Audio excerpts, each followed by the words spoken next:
Wonderful. Um, Great. Well, welcome everyone to our very first Climate Action Committee meeting. Great to have everyone here. Excited about this new committee getting started. We are missing one member who I'm hoping will be joining us online, but I think in the interest of time, it's best for us to get started. So I've put the agenda up on the screen. This was sent out earlier as well, but as you can see, we do have a very full agenda this evening. So I imagine we will likely go up until 8 o'clock. If that's all right with folks. We do have some logistics to get through this evening as we're setting up our new committee. For those who I haven't met yet, my name is Gabby Queenan. I am the sustainability manager for the town of Needham, and I've been designated as the staff liaison for this committee.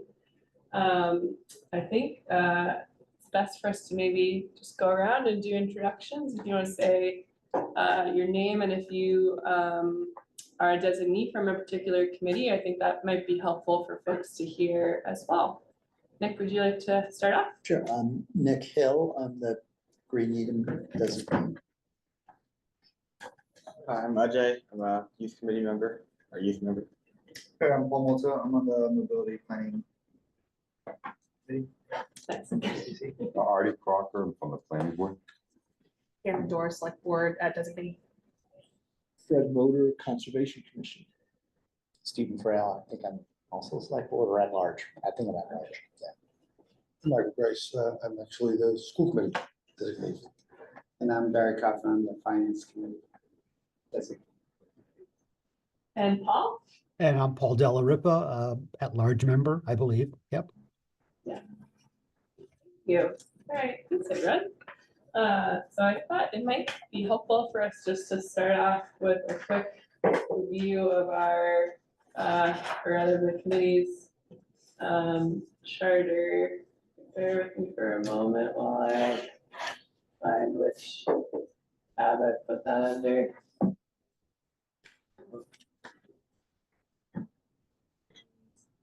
And if anyone's ever looking for our committee, if you just go to your government, boards, commissions and committees, and then all committees are listed right under there, Climate Action Committee. So here's our, what do we got here, Paul? Here's our charter. Also the members are all listed on here, just in case anyone forgets anyone's name, you can always check on there. So our charter, so the committee was established by the select board in 2024 with the primary purpose to advise and assist the town of Needham through the select board and the implementation of policies and practices to achieve the objectives of the town's climate action roadmap and to support the state's attainment of 2050 net zero goals.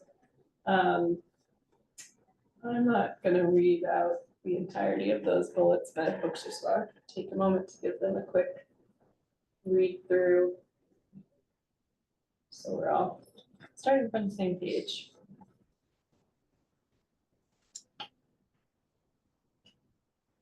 I'm pretending to be able to read that. Oh, Is there a way to make it any larger? great question. I think we all get the gist. To use your. There we go. Yeah. So whether I can do more too. Be able to do some scrolling.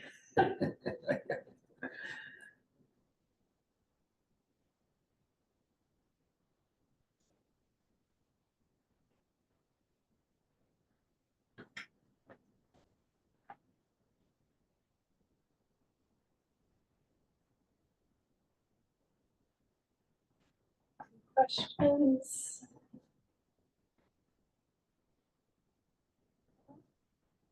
Okay. All right, and this is again on the website, so if anyone ever wants to look back and again has thoughts or questions on, what's included in there, we can always, discuss. Great, so that's our charter. Next on the agenda, I thought it might be helpful to do a brief overview of the climate action roadmap. Some of you were intimately involved in crafting that document, but for others, it might be a little bit more new.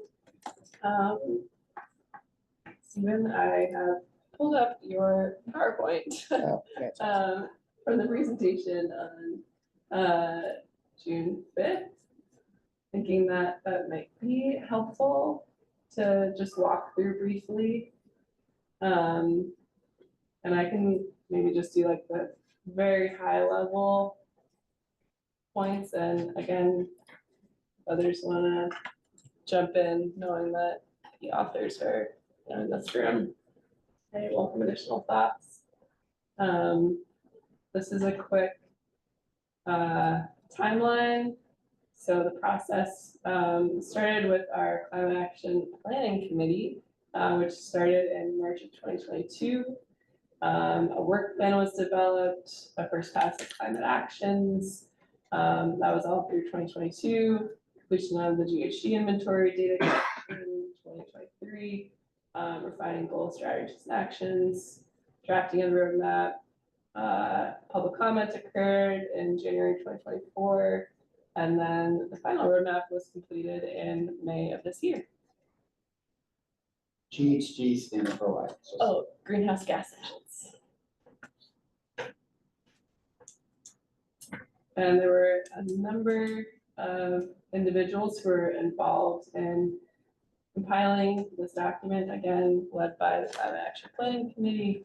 But there's a nice acknowledgements page in this document if you're curious and want to see the full list. But got Needham residents, community groups, business owners, a number of committees and board members, town staff, students, faith leaders, and our consultant team from Kinlon Green Associates, or KLA.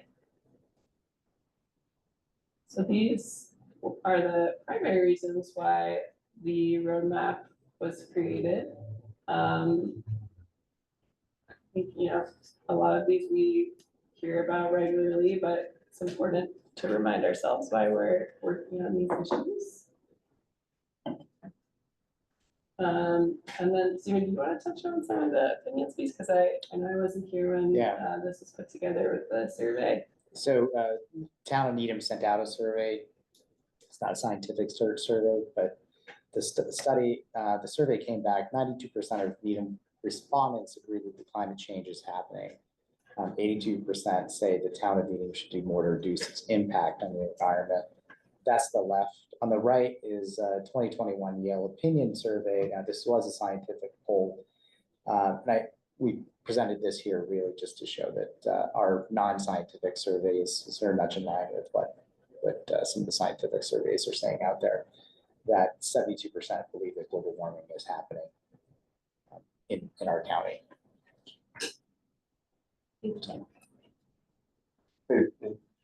Did that survey, do you know if it delineated between it's happening, but some people think it's man-made versus not man-made? The Yale one does. Okay. So the Yale says that majority believe that it's happening, that it's man-made, that it's something that we need to address. So. And then folks already know climate change already present in Needham. These are some nice graphics that were included in the roadmap that touch on some of the impacts that we see from climate change already, intense storms, drought, flooding, like the August 8th event in 2023, heat waves, all major components that we're already seeing. So climate change is here now, not just something that's we're thinking about in the future. And then in terms of our greenhouse gas inventory, so this is a breakdown by sector. Overwhelmingly, residential buildings are one of our largest sectors. And I would say commercial and municipal buildings obviously are a significant chunk as well. Transportation, also significant.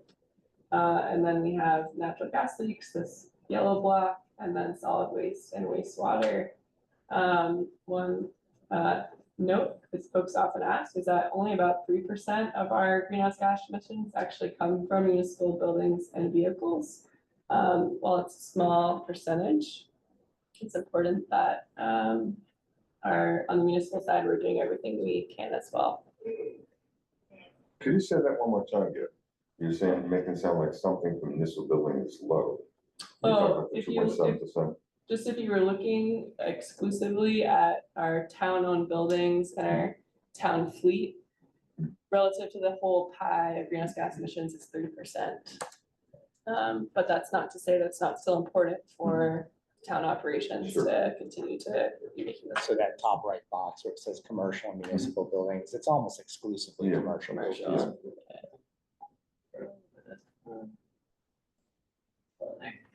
This is our business as usual forecast. So if we do nothing, here's the trend across each of our different sectors. As we look at carbon emissions, there are some downward trends you'll note, and that's, you know, improvements with our grid as our grid becomes more green, as vehicles become more efficient, homes become more efficient. Some of that is a trend, but this is with us not taking any specific action. But if we follow our carefully crafted roadmap, we can get to net zero emissions by 2050. And as we mentioned at the beginning, that's also the state's goal for 2050. So this is just a breakdown as we look across the years at where we expect we could see some of these steps as some of these actions are implemented. Electrifying transportation, that was a significant sector. That's about a third of our emissions. Buildings, electrification and energy efficiency. Again, that's about another third just on the residential side and 25% on the commercial municipal side.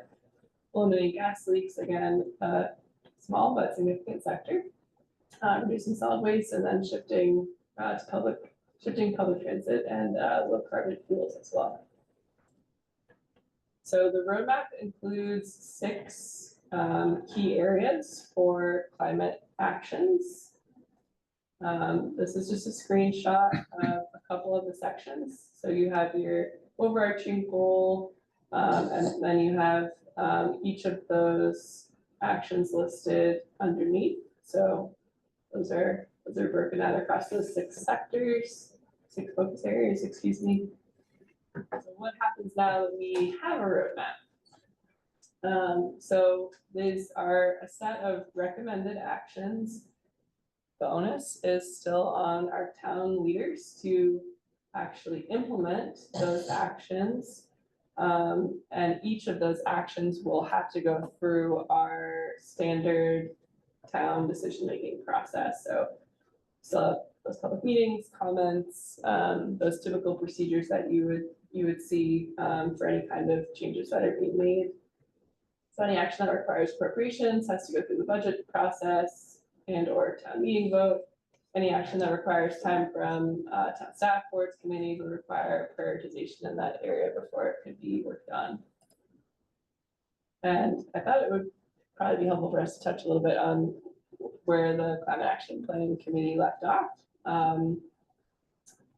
So for fiscal year 2024, there were 4 actions that were identified as priorities: hiring a sustainability manager.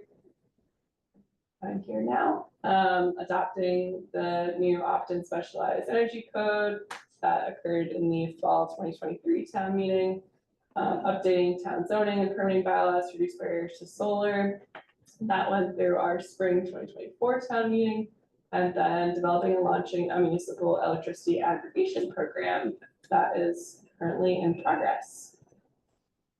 And then in terms of priorities that the CAPC sent to the select board, developing a targeted outreach campaign to support weatherization, and electrification of homes and businesses, opting into PACE or properties that's clean energy, to help commercial and industrial property owners finance their energy improvements, creating and adopting an EV first policy, and adopting strategies to protect and enhance Needham's tree canopy.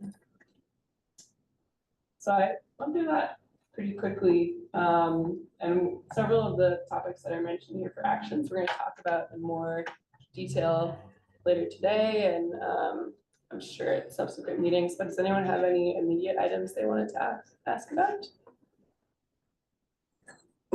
Just one observation, because we've been through this a lot. You know, it's only 3% of the buildings and the vehicles, but it's an area in which the town can take direct action itself. We've always presented this, we need a perspective of others, as a bit of a virtuous circle, that when the town does something, other people see that it can be done. Right, so when you get fossil fuels out of buildings, you show it can be done, you show it can be done cost effectively. When you put vehicles on the road, there's actually, you know, there's, in essence, you're modeling something for others. And so, you know, since that's directly within the purview of the town can vote and spend money to do those things. And certainly something that I would hope, would be spending time, even though the reality is, it's only a small portion. And then the second part comes in, what can we do to encourage, inspire, promote, facilitate all those other actions? Because the biggest part are obviously out of our control. Yeah, they're great points, Michael. Yeah, it's the municipal operations are an important part of the puzzle too.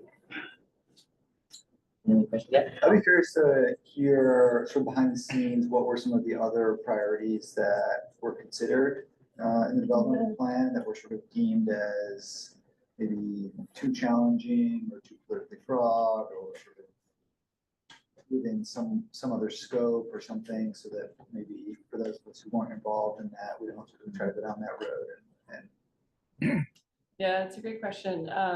That does lead into a later agenda item, which is the next one. It's not the next one. But actually, well, I guess I should say, is there anyone who is in the climate action plan committee who feels like they can give a concise? I give answer? you a We're gonna really talk short more one. about this I give later. you two examples.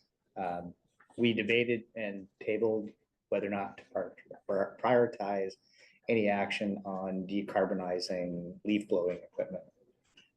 It's a hot button issue. It's not a huge portion of our greenhouse gas emissions. And so we discussed it and decided that it's not something we want to take up. Similarly, electrifying transportation. You think about our commuter rail, that's something that's going to take a lot of time, and it's well outside of our direct control. One of the things, when you look at the roadmap, if you were to go through and read all these bullet points, a lot of these are future items. And at the very beginning of the planning committee, we did an exercise to look at kind of all the things we wanted to do. And some things are high impact, high effort. Some things are low impact, high effort. You know, really prioritize things. So there's a lot in there, and of course, continually. Right. Our job would be to roll on through the list and come up with new ones. Right. But low impact, high effort should probably always get deferred. Yeah. And we did have some of those, which I don't remember what they are. That's a good question, and something we're gonna talk a little bit more about later. Great question. All right, any other questions? Okay. All right, our next agenda item. We need to elect a chair, a vice chair, and a clerk. Hoping that now that we've gone through the charter and talked a little bit about the roadmap, maybe folks have a little bit of a better sense of what they're getting into. But yes, we need to do those three items, and I did include a clerk because I was encouraged to try to get a clerk to do the minutes. Well, I would encourage Steve and Nick here to take up the reins again of chair and vice chair. It's Well, a- I would prefer not to chair. I chaired 2 years of the climate action planning committee. think it'd be good to have somebody else in that seat. We could switch roles, vice chair. Yeah, I think we could be even broader than that. I would nominate Nick because he did vice chair for 2 years, for the chair. I would accept it, and does anyone else want the job? I would second that nomination. A voice. Mysterious Paul. Any other thoughts? Are we in agreement? We do have to, Did you vote? we would Yeah, have to take a vote. yeah. And we probably have to do it by roll call because of the Oh, yep. Yep. Okay, Artie, Yes. Brett, Yes. Cameron, Yes. Barry, Yes. Stephen, Yes. Paul D, Yes. Michael, yes, or I. Let's do it. Ajay, Yes. Paul M, Yes. and Nick. Yes. Yes. All right. Congratulations. Not too late. Let's hope. All right, we Would've been have our outvoted. chair. So now we need a vice chair. Any takers? Paul M, okay. Okay, any other discussion? Interest? Heidi? Awesome. Awesome. Okay, all I right. nominate Paul. You said. Second nominate Paul. nomination. Thank you. Okay, hold on. You gonna vote in Paul, Tony? Yes, we do. All right. Artie, Yay. Fred, Yes. Nick, Yes. Cameron, Yes. Barry, Yes. Stephen, Yes. Paul D, Yes. Michael, Aye. Ajay, Yes. and Paul M. Yes. Right, great. All right, the last item, clerk. I promise to teach whoever does this how to do the minutes. It's not that hard and will make a world of difference. Any takers for clerk? I'll do it. Oh, okay, great. Any other I don't know discussion? why the hell I just said that. We can have a contested Can we race. get any extra credit at school? I I'll don't do know. it. Oh, there you go. Are you allowed? Yes, Okay, all so right. If it gets you extra credit, we'll give Thank you you. credit. We like that. Well, not, I would not nominate you. Okay. I Good, nominate good man. I second the nomination. I've heard it. Tell us how to spell your name. AJAY. Thank you. Okay. All right. Artie, Yes. Fred, Yay. Nick, Yes. Cameron, Yes. Barry, Yes. Stephen, Yes. Paul D, Yes. Michael, Aye. Paul M, Yes. Ajay. Yes. Excellent. These terms are for how long? Good question. For life. of the committee. We did 1 year in the old Yeah. one. I don't know if Okay. I had the I term. think 1 year is a good. We will have to vote. It doesn't mean you can Yeah, only do it for 1 year. It just means we probably Yeah, have That to makes sense. just for go one through year. the process every year. okay, 1 year. Great question, Barry. Must have been the chairs, by the way. Where you're sat. God. Nice, yeah, great, you're all right. Okay, excellent. Wonderful. So the next item on the agenda is discussion of priorities for the year.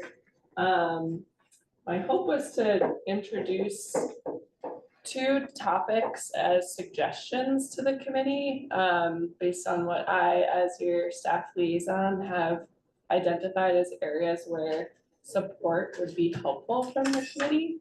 I don't think we will maybe decide anything tonight, but my hope is to introduce the topics and give people a chance to think these over and decide if there's something that the committee would like to take up.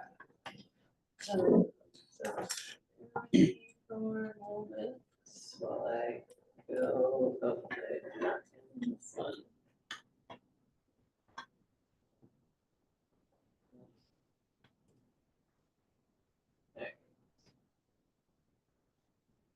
Okay. Let's jump down. So, well, maybe we'll leave it on this side for now. The first item that Paul's question actually is related to is for the roadmap itself. As we discussed, there are 6 key focus areas within the document, and I'll pull up the roadmap, that might be more helpful to us.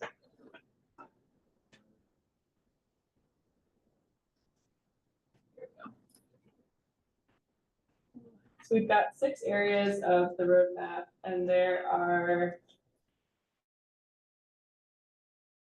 sections total. They're very close. Yeah, I think 56 or 63, both those numbers are coming to mind for me right now. But I've had the number written down because I have to keep track of it. More than we can do. There's a lot. I think one piece that would be helpful and maybe would also help our newer members kind of familiarize themselves with the roadmap is it would be helpful for each of these categories to have a prioritization. There are some lofty items in there, and there are some action items that I think will be easier to take up at different periods. It might be hard to prioritize some of these because some might be easier when, say, a state or federal policy has happened that or funding becomes available that moves those up the queue. But I think it would be helpful, especially for myself as the staff who's tasked with implementation, to get a sense from the committee about what you feel like is the most important to take up across each of these sectors. And I think we already have in here, you can see there's a check mark for completed actions. Do you mind zooming that in again? Oh, yeah. Yes, I can do that. Perfect. So we've got a check mark for completed actions, a little wheel for in process, and then an asterisk for high priority items. So some of that prioritization is in there, but what I think would be nice would be prioritization for every item that's included. Another piece that would be helpful is identifying items that are going to require funding. And I can assist with helping to identify some of those funding sources as we think about where outside funding might be needed. But it would be helpful for me to get some direction from the committee on which of these items to prioritize and in what order maybe some of these need to happen. So that's my first suggestion. Stephen? Do you mean all 60 or so relative to each other or within each section prioritized? I was thinking within each section. I think it will be hard to do them across all of the actions. I was thinking maybe like breaking into like teams of 2 for each of these sections, and then those folks could maybe be the leads for that section and thinking through prioritization. But again, that's just a suggestion, and we don't have to decide anything tonight. I just wanted to propose this as a concept. I would have one preference that however we do these, we have a very strong inclination for at least several of them that we believe within a year can show some results. Just so people can see some things. I mean, I don't want totally low impact, but I think we could very easily get caught up in things that are going to take many years to work on, and we should certainly get started on them. But at least some of the things that we would want to bring forward as a priority should be things we feel like we can show measurable, discrete progress in a year. It doesn't have to be, all the priorities, but I would hate for us, I would not be inclined to see 4 very big things like, let's get all the electric vehicles in town. I'd like a couple things people can look at and see progress. I mean, there are some things on it. I mean, for example, there might be one thing on there, it's easy to show progress, but what is the outcome of that progress? For example, develop educational materials. I mean, that's something that I would phrase it as something easily be done, but the impact is much longer impact to have an actual meaning. Where the seat case or the case is something which has, that has a direct effect on commercial buildings, even doing it in the first place, going to something clean energy in the first place.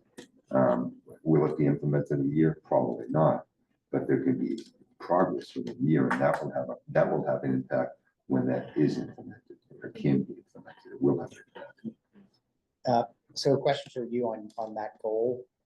Is that something that you have a timeline needed by, or you're thinking, you know, budget set season, you want to have something done by then? Yeah. Question? We've already started our budget planning Yeah. for FY '26. I would say it's something that would be great to have maybe by the end of 2024. And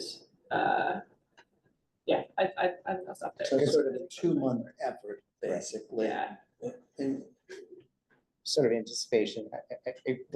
The former committee has already given its priorities for the fiscal Yes. 25. So the assumption is that nothing on top of that for fiscal 2025. We're kind of really laying the groundwork here for yeah. 2026. Yeah, But I think there's a couple of different ways we can look at this. One, look at measurable things. Some of these are underway, but are a longer effort, but also if there are things that we feel strongly about, on the one hand, we're an advisory committee.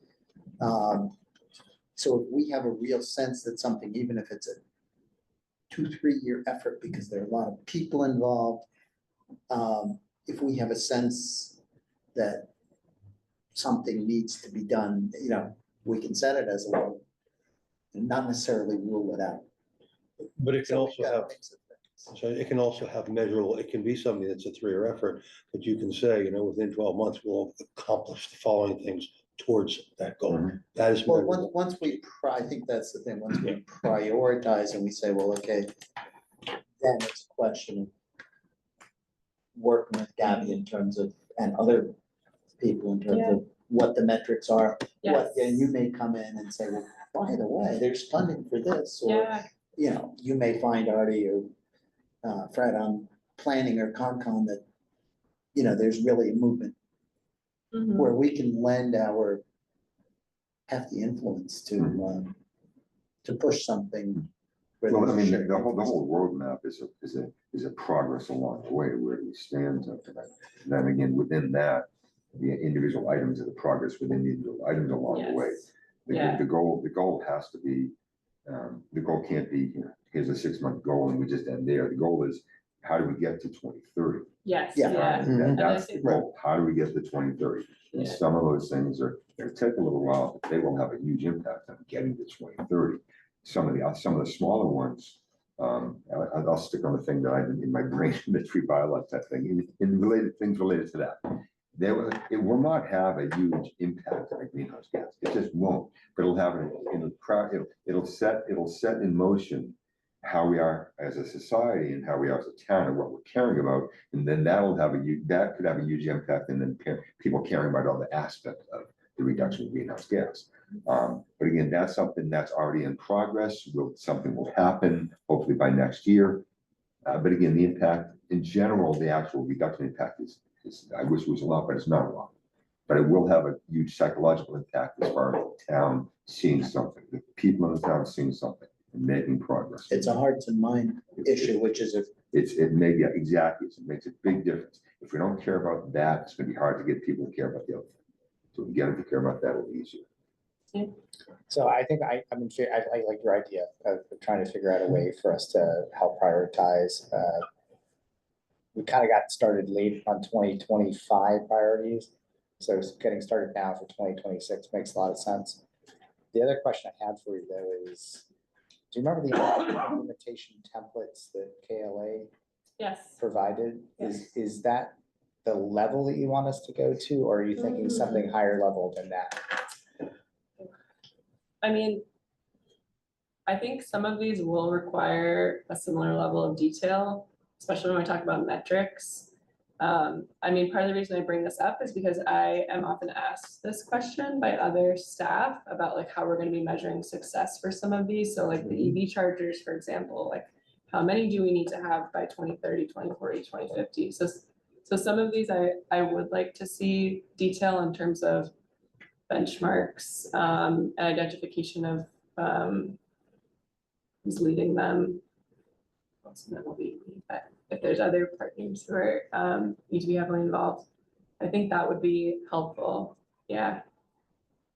That answer the question, So if some people are not familiar with the templates, but that could be sort of yeah, part of the, whatever, if we decide to organize around this idea. yeah, maybe I'll just, if we do split it up, to pair someone who worked on the roadmap with someone else who was new to the roadmap. And what the template was, it was a detailed, so, you know, you took an action and then what's needed to get it, make it have, you know, both what are your metrics, but also does it need a planning and zoning change? Town meeting, is it something that can be done by the town manager? Is it a capital expense? And sort of, who owns it? Who are the interest groups outside of town government that could advocate? I'm going from memory, but it was sort of That's a good summary. for each one of these things. Rather than just saying, oh, we need more solar panels. Well, geez, Okay, how many? Yeah, how many? What do you know, and we went through a whole planning and zoning change for that.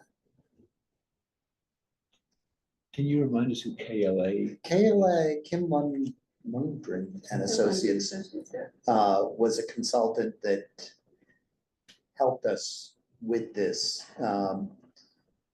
and did a lot of the, we did a lot of the work. They did a lot of the facilitation, some of the math and planning. We also, Design work. yeah. They helped us organize people from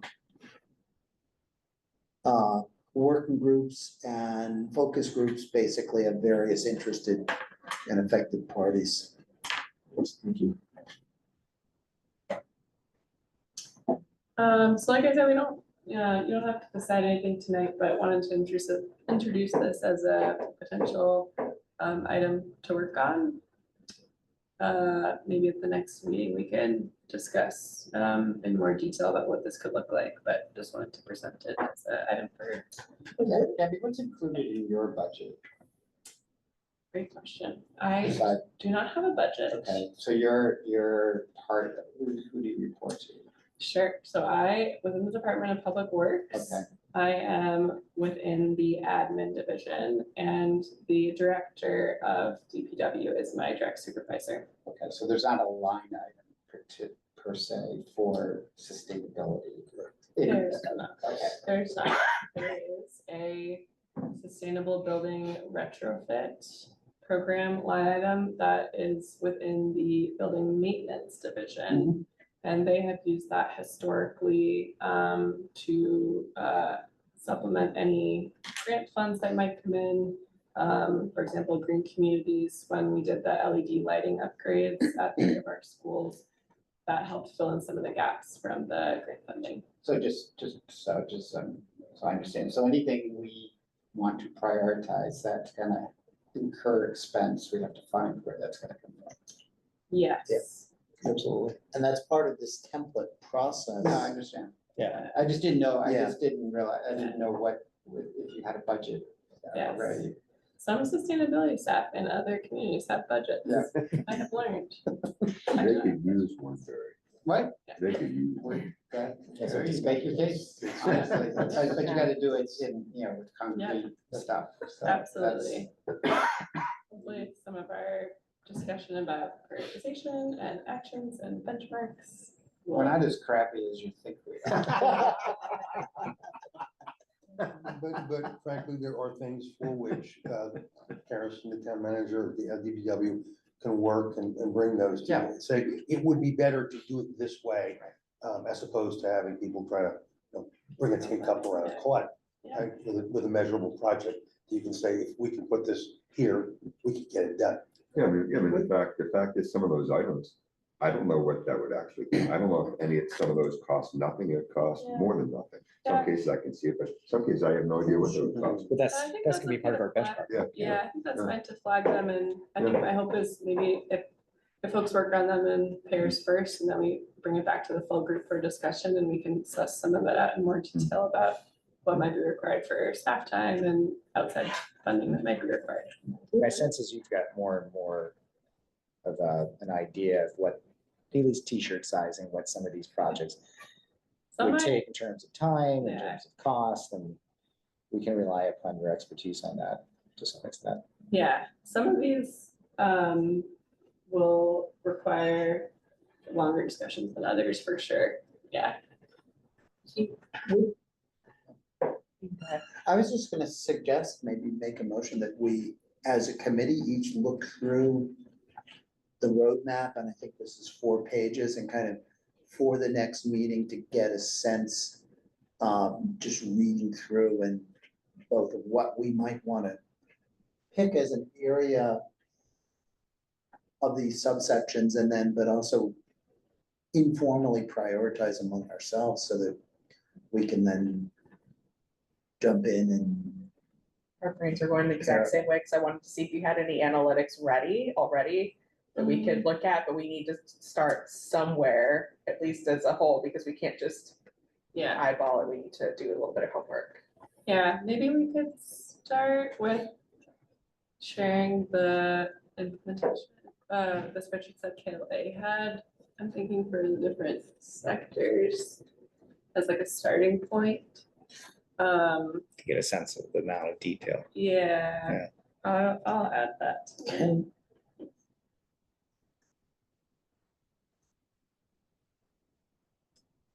I think it would also be helpful for us to think about, since you put up, when you look at the chart, and municipal residential buildings, transportation, are where Big, yeah. most of it is. So I think we should also do with an eye to thinking about Impact. impact, because Yeah. those are the impact areas. Not that we don't want to work on and do the other things for reasons we've talked about, but That might Well, be I a think- good, that might be a good place to go back to, is that impact versus cost. yeah, And not just direct costs, like people, time, cost.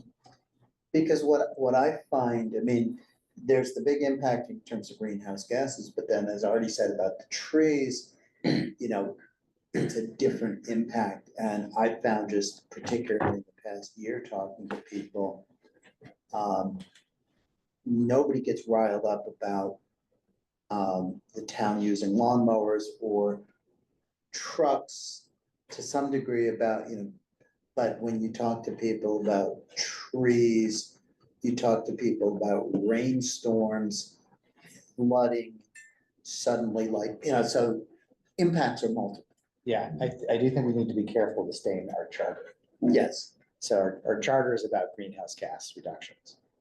Right? it's I mean, about climate action. climate actions. About And so climate action. but so what I'm saying is yes, but within the roadmap, there are some things that are Yes, resiliency focused that touch on um, other issues. touch on other issues and engage people, because in order to get people that 70, what is it? I'm losing the math, but the vast portion of that, those greenhouse gas emissions are us as citizens and employers.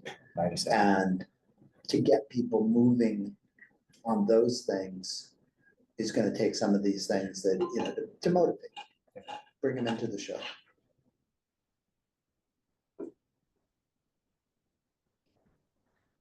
Any further discussion on that? Did you want to make a motion? Do we need a Or motion or just like just homework? need the homework? I think that's just a homework Homework? too. Okay. Great, and I will send out. I don't think we're the making a spreadsheets. decision here, right? So we just. Yeah, we're just, Just read through, you know, and Yes. if you wanna send out the Yes. link to the I'll find roadmap, one, that'd be, yeah, do you have, Deborah, do we have, from what you've done for the in-process items, kind of a short status on each of them? no, but I could do that, that wouldn't take I long. think it would be helpful, because that would also give us some indication of where are things in the process. I mean, maybe all well along, and, you know, there's nothing that really needs to be done. There may be others where we might want to, you know, encourage or suggest ways to help Yeah, move them along. yeah, I can pull that, I have a version of that for the select board, I can put that there. Some of these will be very tough, like this one of BU 1.2.a, That's the one I was looking. where you're years away from finishing that. But That might just always be ongoing. it probably will be, but on the other hand, it may be a question of, we are constantly working on our municipal funds, we're constantly upgrading them, and are we doing as much as we could, for the buildings that we are working on? That one might be more interesting to hear about. What are the current regulations or bylaws that are requiring us to move in that direction?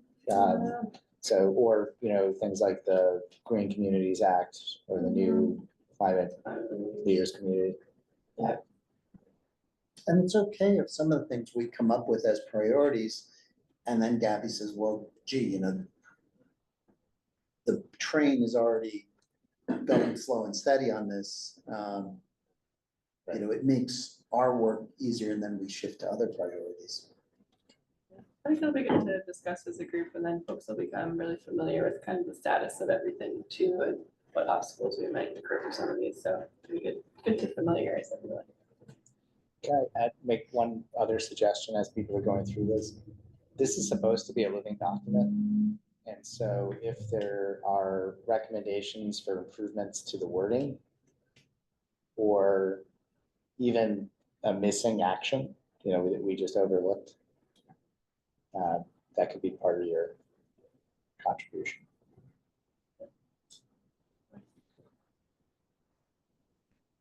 Okay. Any other last thoughts on this?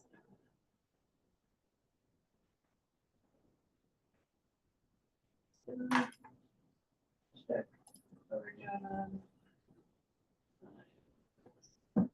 Oh, actually doing great. Okay. The only other item I wanted to present to the group as something to chew on for a little bit is a concept that is related to our building goals and actions. And this was suggested actually by Stephen, the former chair of the CAPC, and its Municipal Sustainable Building Guidelines.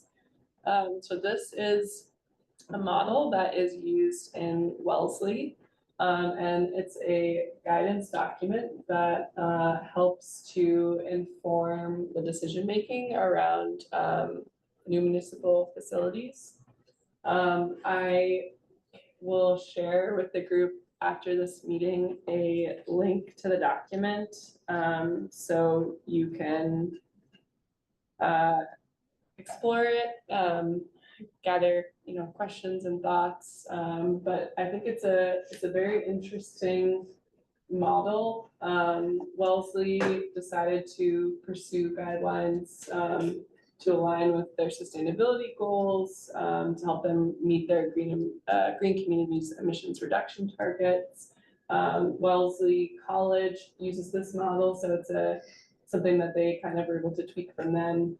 It was also helpful for them as they were looking at the investigation of net zero buildings. Their approach was to really put this together through their climate action committee, their sustainability director, and then working in partnership with their facilities management department. They talked to architects, and then they did road shows with each of the boards who would be involved in basically creating new buildings to get their feedback, do revisions, and then each board voted ultimately to adhere to the guidelines. So they are just guidance, but that's how they chose to approach that. So they voted to strive to Adhere, exactly. Yep. And again, they are guidelines. But so for them, they decided that this would cover new buildings, major renovations over 15,000 square feet, or significant upgrades to mechanical systems in the building envelope, large additions of over 10,000 square feet or more, new roofs, and any private development on town-owned land. And then they did also note that more modest projects were encouraged to follow the guidelines, but Yeah, it doesn't specifically state replacement of existing mechanical systems. It says, because there are replacements that are just essentially replacing the systems, not 15,000 square feet. Is that intended to be covered? Because we've done a lot of that. We're in the process of doing a lot of that, right? Yeah. I think their intent was anytime there's a replacement that they'll be looking at the guidelines. And just, I if agree with if we're you. thinking about it, I would probably phrase it differently, Yeah. because they're planning they're not renovations, but you're essentially replacing the entire HVAC system. Yeah. And that you would definitely, I would think, Yeah. want to be following some good guidelines. Yeah, well, that's a good point, Michael. So I won't go through these in great detail, but I will send the link to the guidelines and would encourage you to review them. But this is a list of, this is a list of the guidelines and includes things like solar ready, meeting lead, silver or platinum, having the buildings have a service life of at least 50 years, stable operations, good important pieces when we think about having buildings that are resilient and efficient, and ideally electrified. I'm just curious about one thing. It's not gonna change anything about that, but when I think of buildings or anything, I see 50 years and people's homes are 75 years, 60 years, 80 years. It seems like for some reason, when people are looking at buildings, maybe it's just commercial buildings, they think of lifespans, which seems short. Yeah. I think it's, because technically, I think at least it used to be buildings had a lifespan of 30 years, not because commercial buildings, not because they're gonna get torn down, but because they'll be completely Repurposed. renovated, and I think it applies to depreciation as well. So it's, you take a 50-year-old, we've got a 50-year-old school, it gets done, redone top to bottom. How do we depreciate buildings and, is it straight line, is it? I don't actually know the answer specifically. I think it's.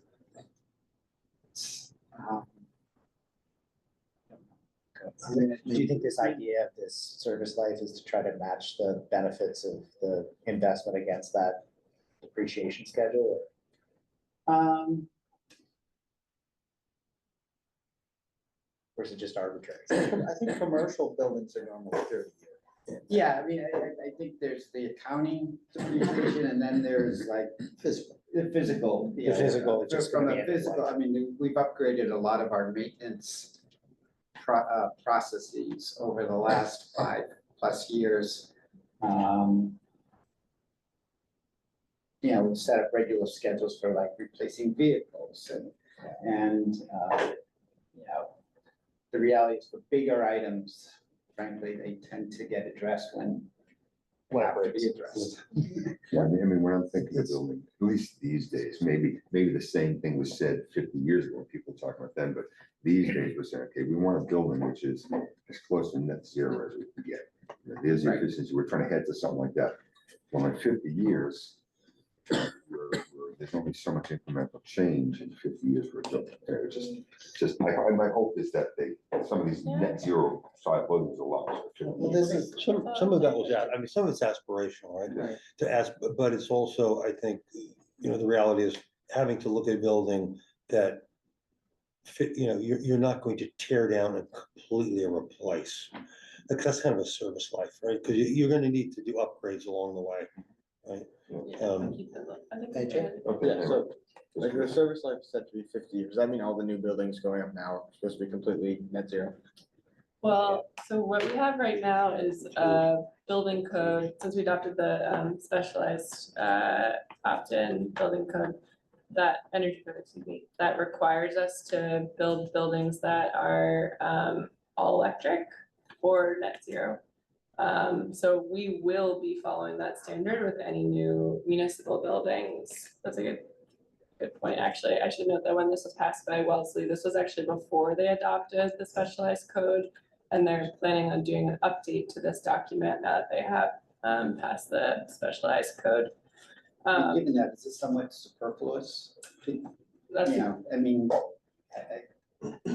we're kind of take all these things into consideration and actually now that we've into this code, we really have to, you know, it's. So the code is only for new construction, right? Right. Not Yeah. renovations. That, where it would be relevant would be renovations and upgrades. Yeah, Or- that's a or big part of additions. it. And I mean, there are also pieces of this that are included, for example, like recycling, food waste diversion, and food rescue. So making sure that when we build those buildings, there's adequate space for those kind of facilities that are required. I think smaller pieces that maybe don't necessarily get given the same attention as something like energy usage, but are actually important when you think about sustainable operations. So there's other pieces to it as well. So this is something that we could look at as a goal.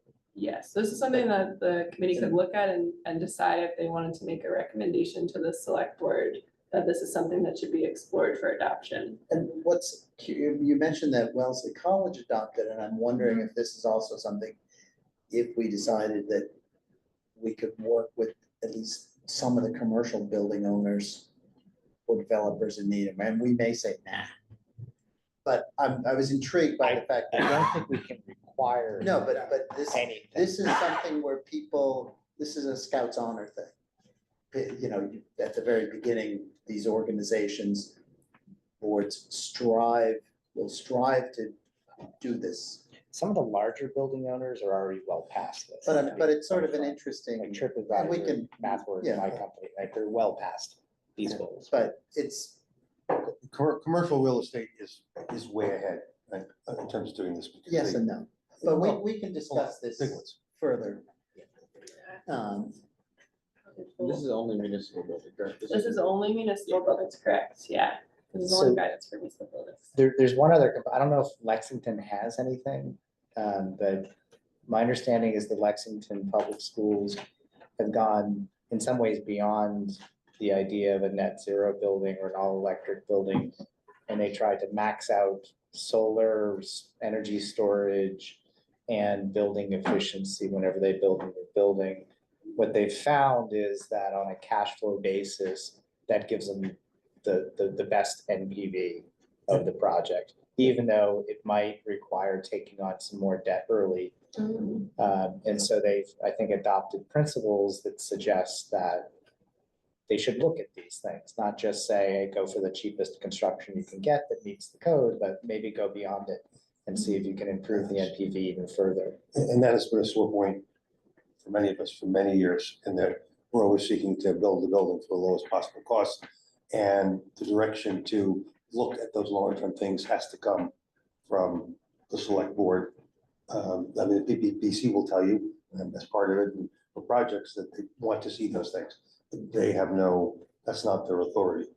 So, you know. But that would probably have to go through FinCom. Yeah, no, it would, but I'm saying it has to come from authority in the town to say, So- we really urge you to look at this and you have to sell it to. I don't know if this is getting off track, but wasn't that something when we first convened the former committee? I thought that was something that we talked about, was going beyond, having the permanent public buildings committee, just to get beyond acronyms, but look at more than initial first cost. And did that ever get adopted? It's been as discussed, policy? but it I has think- never been adopted. I as think the policy. point is that you need a policy that's gone through. So we don't have a that's gone- policy. Without an official policy that's gone through the whole town review process, and adopted by town meeting.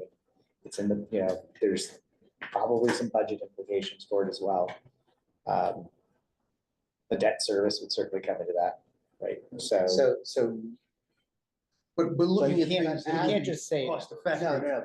but I guess I'm saying two things. One, this is certainly something we can look at with either the whole committee or a subset, rather than diving in right oh now. yeah, it's worth it. It's worth it. And I'm also, just from what Gabby just showed, it looked like in Wellesley at least, they didn't go through a whole process. They just say, we're really gonna try to do this.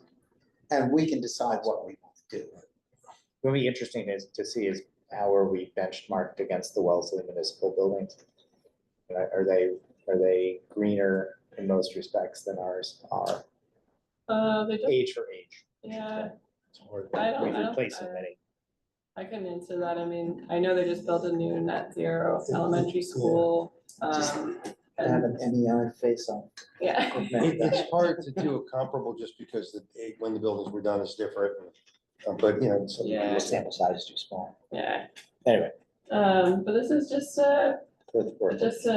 again, an item to present, we talked about this already, but this is the onus on the building project proponents, to adhere to the guidelines. Everything has to still go through to their facilities management department, so that's kind of the, check on that. And the guidelines work in conjunction with their proponent user manual, their design and construction guidelines, the planning department design guidelines, so kind of, What's MSPG? municipal sustainable building guidelines. Okay. And like, Does Wellesley have a permanent public building committee along the lines that we do? they do have a public building committee, yes. How does it compare to what ours is? You know, in terms of its responsibilities? Wellesley's a funky place. Yeah, well, They do yeah, things differently sometimes. I mean, the light plant too. Yeah, this fact that municipal owned utility is another whole yeah, piece. well, so their individual boards have more authority than we do in Needham. So for example, like they each set their own budgets versus like having a town manager budget. But they do have a public building committee. Their public building committee, from what I understood, decided really to kind of leave this all up to the boards and said as long as the building proponents were on board, that they would follow their lead. But aside from that, I don't know how their authority is extended in comparison. Yeah, I think the whole thing, pursuing all possible, or exploring the possible at present time, is also something I would definitely put on the table for us to talk about. I think Yeah, it would be helpful there. it's worth further discussion. Brought this up again because greenhouse gas emissions from our municipal buildings contribute significantly to our municipal energy usage and our municipal carbon footprint. Needham is a designated green community from the state, which means that we've agreed to decrease our annual municipal energy usage 20% below 2018 levels, and we've set that goal to achieve net zero emissions by 2050. So that's why we're talking about this concept. And then I thought this was interesting. This is from Built Environment Plus, and it shows images. Each of these little squares is a different net zero or net zero ready project, and this is just Massachusetts. So there's a good number of projects that are underway, projects that have been completed across several different sectors. And then this is another one that always sparks some discussion: costs. So Build Environment Plus found that for the projects that they were able to find that were net zero ready, those projects were built at the same cost for the most part as conventional buildings. So that's this 0% change. There's a lot of different things that go into this factor of construction costs. This was 2023. Inflation is a massive factor of construction costs. So my guess is it's probably more like 1% or greater than 1%. The fact that we have the incentives that we have now through Inflation Reduction Act, those have tipped the scale in favor of things like geothermal and solar, which really help for big projects like these, but just an interesting piece to think about as well. There's also a learning curve for a lot of builders. The Yeah. costs start out usually in the positive and go negative after a few years. And it is also important to understand that the more of this you do, you could be, you're aiming to reduce the operating cost of the buildings. That flows immediately to the bottom line of the town, in that if we spend less to run the buildings, Yeah. even if we pay a little more to build them, that's an immediate benefit for the budget, so. Yeah, operations is a huge piece. So does this start saying that it's cheaper to build net zero residential multifamily than it is to build conventional? Like the -4, it's saying, like the 2 bars on the left, right? It's Yeah. saying it's cheaper to do that? This is saying that, buildings that were residential, multifamily and affordable, they were cheaper to build.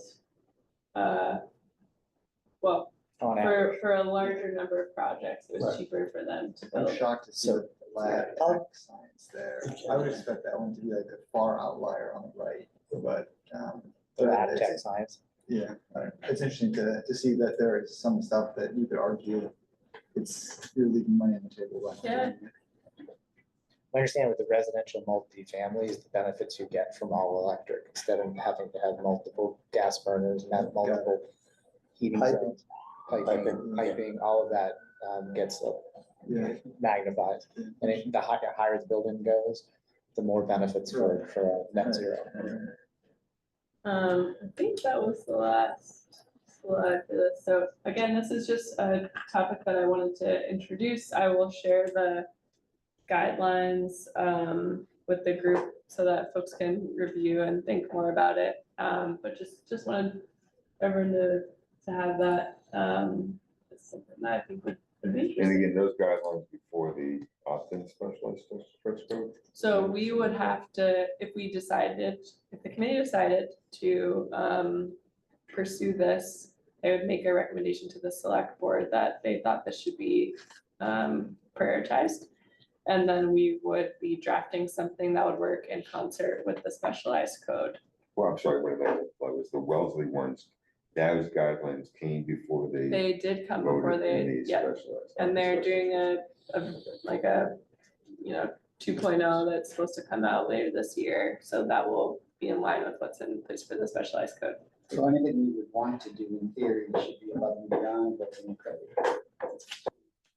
I mean, the code sort of dictates what Yeah, what already- processes that have to be done, right? I mean, we don't.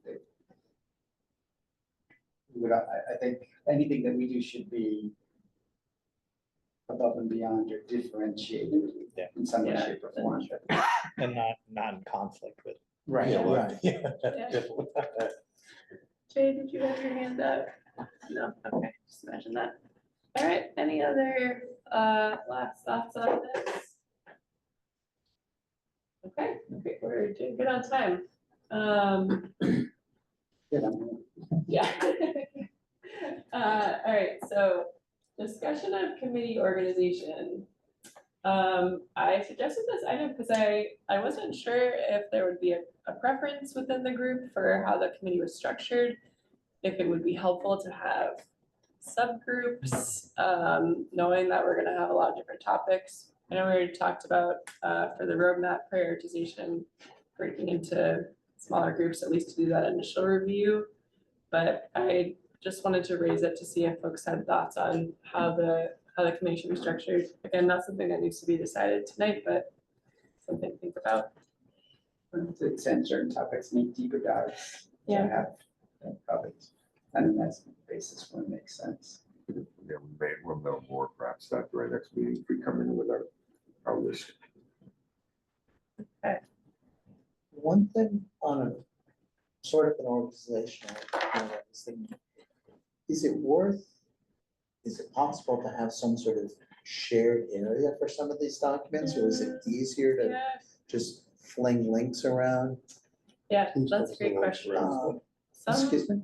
Please don't fling links. Yes. Okay, Please no, don't. but Yeah, but the- anything we can do to make it easier to find things. Other thing I recall from my brief lesson in town government on the previous committee, anytime we do a reply all, does that If become a you- public?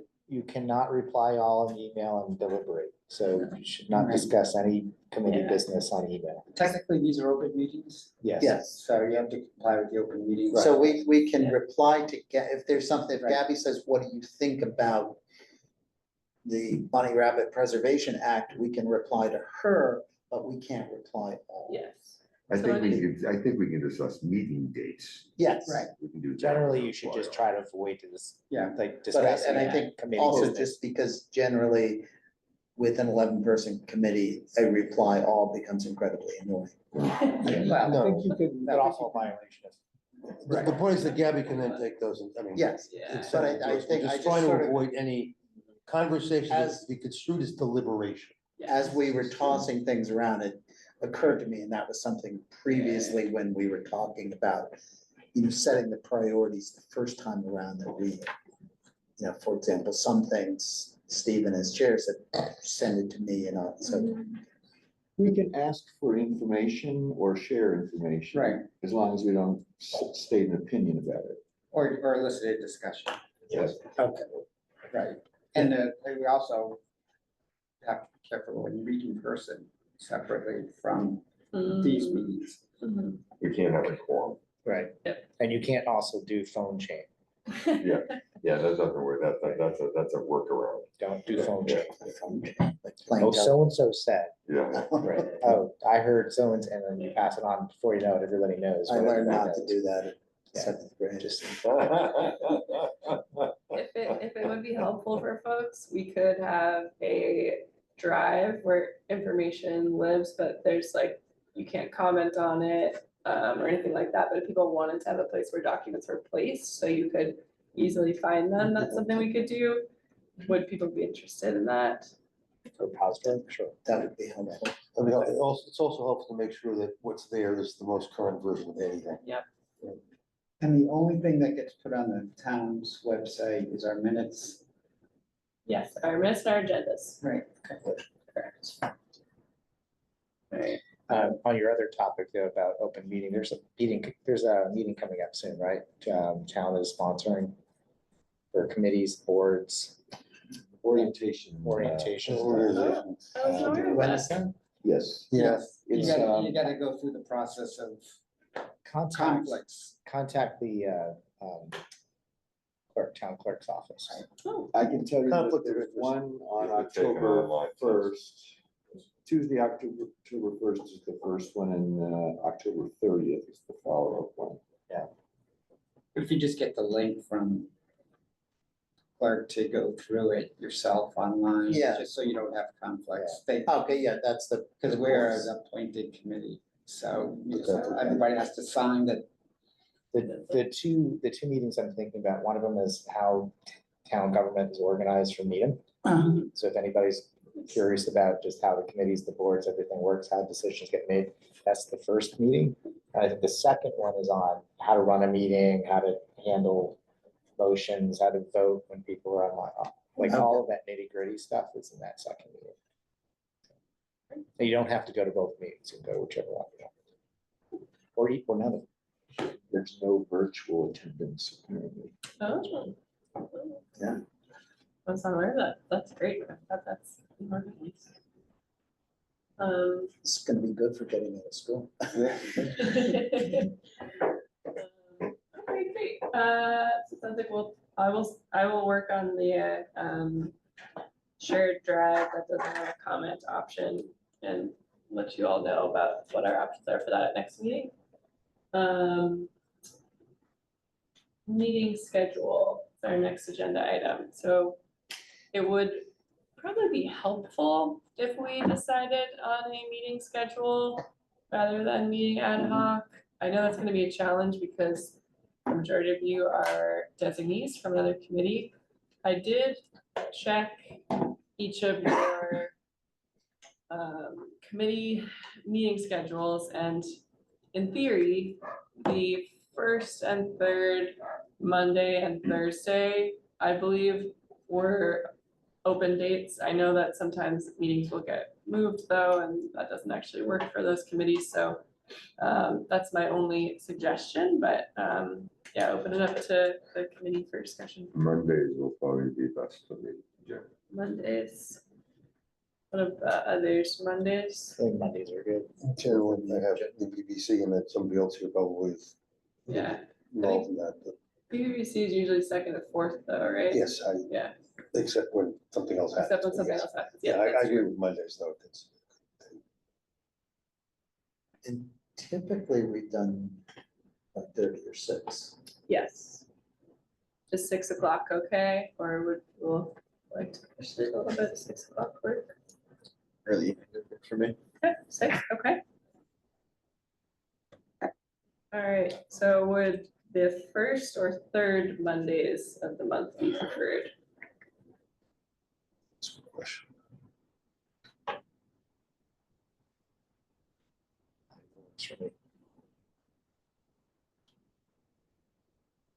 Well, town meeting is October 20th. Then there's first, town which meeting. is October 21st. the Has messed up the schedule for next Third month. Monday. Already. Yes, town meetings. That's version. Yes, special town meeting. I don't look at that, I mean, Yeah. Well, we could try for the first, for First- next first. month, Yes, sounds like- and then, since that's really our only option since town meeting, it's gonna be later in the month, so I will send out an invite for the first Monday in October. And I missed that. You're saying we're gonna do first Mondays, So we should Yeah, let's try with first Okay. Mondays and then, if- pencil those in and, do them for a Yeah. year. yeah, the earlier we pencil, I pencil them better. yeah, let's plan for first Monday, 6 to 8. And, if something changes, and we have to push to third Mondays, we'll do that, but let's try for first Mondays. 60, so 60, that mean October 7th? October 7th. October 7th, cheat. Yeah, which is that would also a be PDC meeting because of something else that moved around, but that's okay. good. Okay, That's later anyways. in the meeting. okay.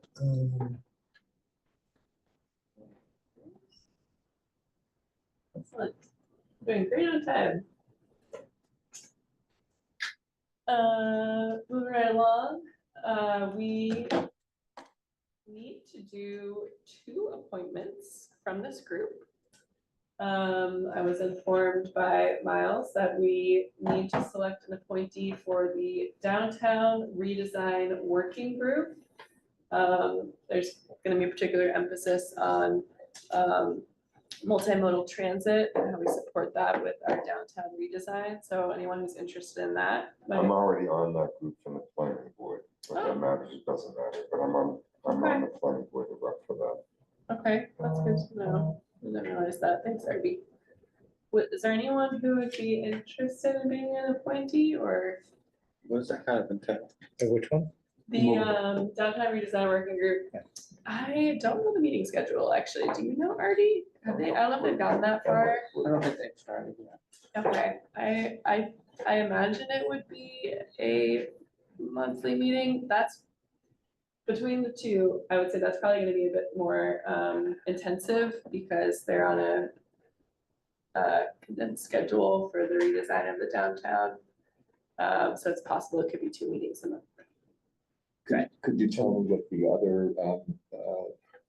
other assignment? Oh, yes, sorry. The other appointment is for the Mobility Planning and Coordination Committee, which Paul is designee of. I was told that we need to also find someone else in addition to you, so. So what is the? You want to give us 30 seconds on what that committee is? So we are looking at creating sort of like a strategic master plan for the town, or help advise the town on when there's redevelopment of streets, what is the strategy? How do we come up with sort of consistent strategies across different types of streets? We've been talking a lot about sidewalk inventory and how does the town manage the backlog of sidewalk maintenance that it needs to do. I think those are the sort of 2 big topics that we've been, we meet once a month here in this room. I'd be very interested. Oh, great, I would be interested, potentially the first one, depending on what the schedule is. okay. All right, anyone? You know, Needs a- we could get a youth candidate. Well, we could, I'm just, We don't want any, no more banks, no more salons. but what is he gonna get a cryptocurrency? We had a say over that. It really should We be don't, I us. know, I know. Sorry, no banks. No. Sorry. They bring money, anyway. Okay, so I've heard interest from Stephen on mobility and interest from Michael on the downtown redesign. Was anyone else interested? If his schedule doesn't pan out, I'd be interested in the downtown redesign. Okay, Yeah, what about you? I Brett? have some interest in the mobility one as well. All right. We do need to select someone but we could also select someone, confirm the meeting dates work for folks, and if they don't work at the next meeting, we could change the appointment. I don't know when the mobility committee meets actually, you know, offhand. Is it Mondays? I think it's Mondays. Oh, so Yeah. first Monday. Our normal meetings are on Mondays. The next two have to be on Tuesday because of Indigenous People Day and Wednesday. Our next meeting, October 15th, November 12th, and December 9th. Okay. Yes, I think usually we decided here to do the first Monday or the second. We did this on First. first Monday. We might, I think the mobility it's the second Monday. The second Monday, okay. Okay.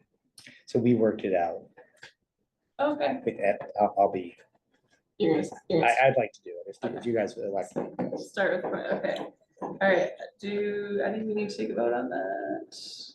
Do we need to take a vote on that? I think we do. So Yeah. take them. I hereby nominate Michael for the downtown redevelopment, and I hereby nominate, Well, that's one nomination. I can Or can we nominate do them both? at the same second time? nomination. Probably, yeah. Second nomination, Okay. Stephen on the mobility work group. And we need second, we can second vote. We can vote on them separately.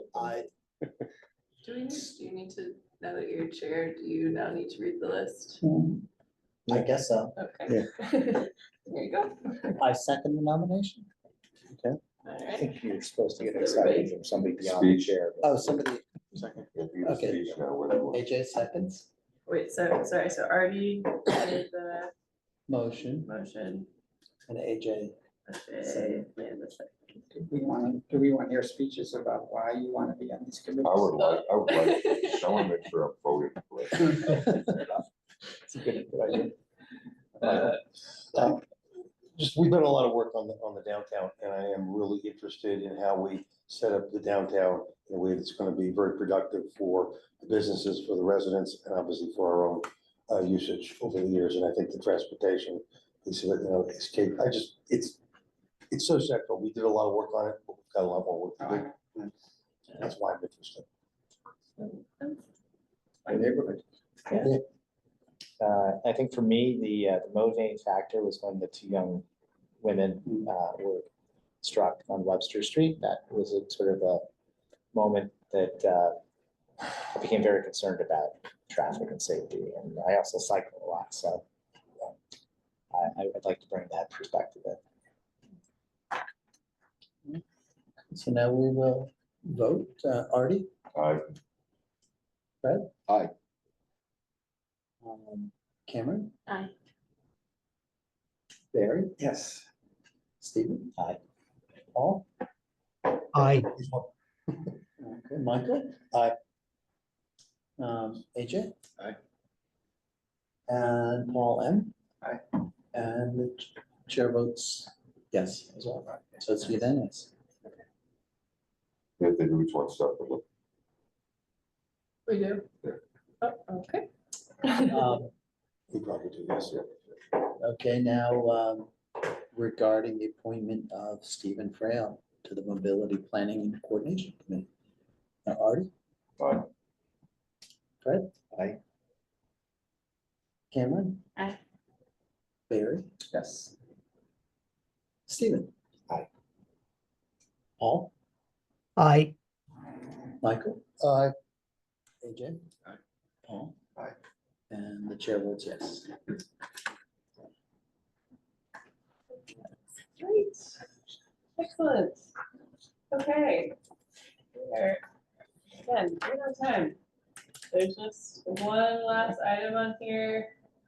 Updates from the sustainability manager. So this was something that I did with the climate action planning committee, and I thought would be helpful to continue with our new committee. I welcome ideas and feedback on this, so if this structure doesn't work for you. Also apologize, I really meant to get this out before the meeting and it just did not happen today. So I'll be reading this to you and then I will send out a copy after of the report. So I've included in here a breakdown of some mitigation updates and adaptation updates, just so we can keep everybody in the loop.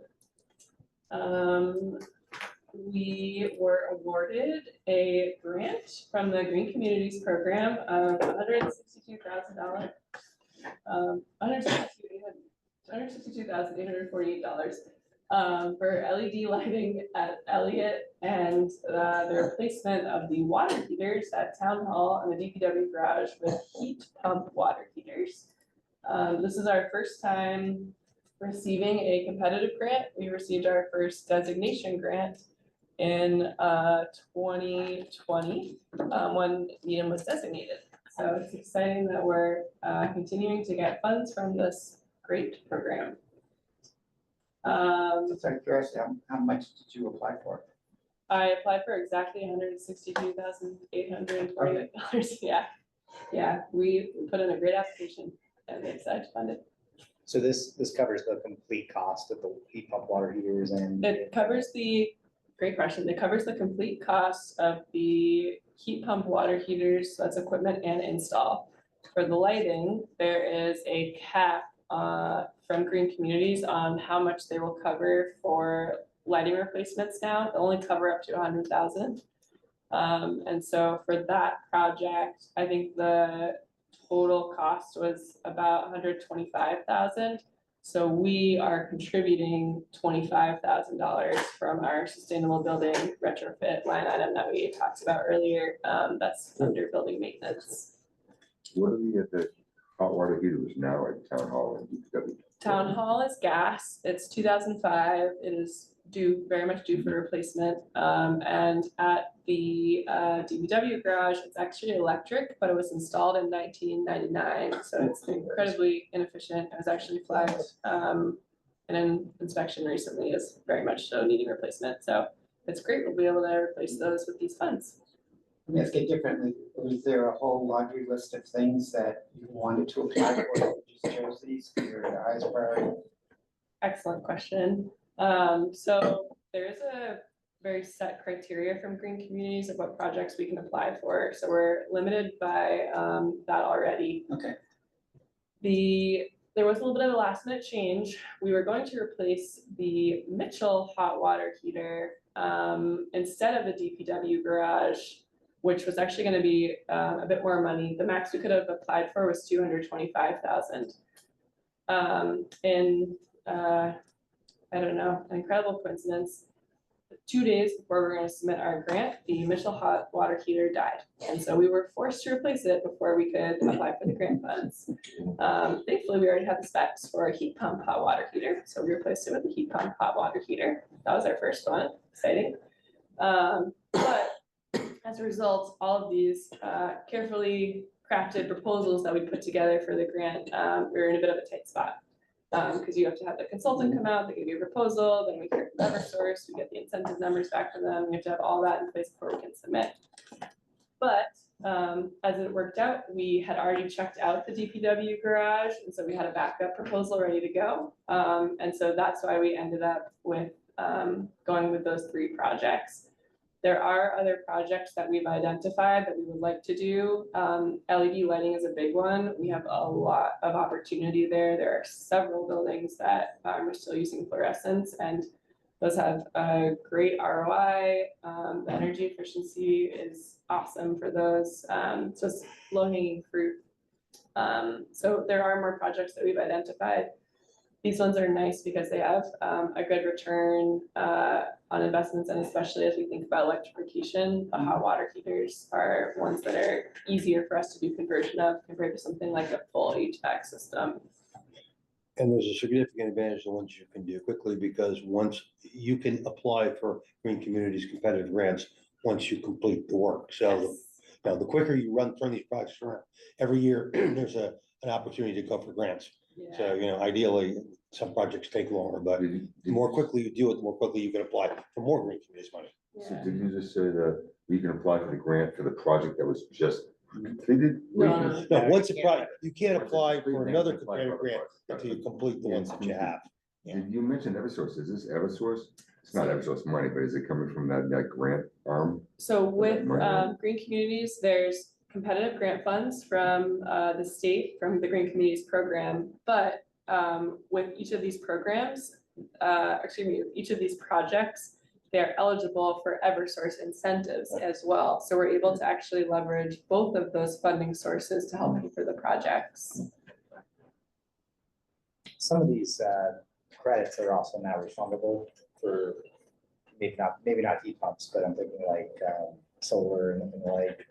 I mean, through the electric pay with the Yes.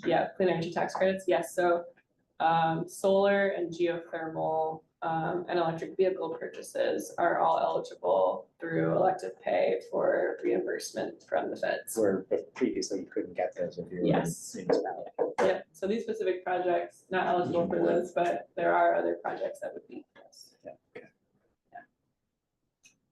The next item on here, you might recall that we received a grant from the state to develop municipal building decarbonization roadmaps, which will basically give us a prioritization for how to electrify each of our municipal buildings as we think about projects to complete.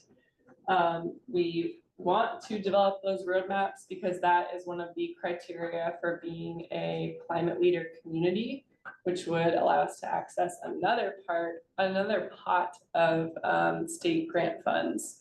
So we got this grant to do the roadmaps, so we can start to get on that path. We submitted our building information to Power Options, which took a significant amount of time. That was most of the summer, and now they have that, and we'll be turning back a first draft to us in October, and that will have to go to the select board for approval. Related to that, on the same topic of climate leader communities, we had our first large internal staff meeting to discuss the zero emission first policy, which is another requirement for climate leader communities. There's only two that we don't have, and those are the two right there, roadmap and EV first policy. And it was a good discussion today. We're gonna make some tweaks to the language, and then that will also be going to the select board in October. And that needs to be approved by select board and school committee. We are doing our best to get these turned around quickly because the climate leader designation program is now open. It opened in July. It'll be open through December 31st. So if we want to make that first cohort of climate leader communities designees and get the first stab at that pot of funding, we would need to have all these criteria met by December 31st. Will those be going to town meeting? Those do not need to go to town meeting. They do need select board approval. Actually, school committee has to sign up on both of them. Both the decarb roadmaps and the There's no funding research policy. There's no Cost. I mean, well, I mean, in terms of putting together the information, which is what you're doing. yes, putting together the information. There's Why no is it- cost. Yes, that's an important distinction. Thanks, great. Any questions on that? Okay. We talked about this before, the Climate Action Planning Committee, but for those who are new, the Northeast Energy Efficiency Partnerships Group, or NEEP, has put together a Massachusetts and Rhode Island building performance standard cohort, which is basically a group of municipalities who will be meeting once a month to talk about building performance standards.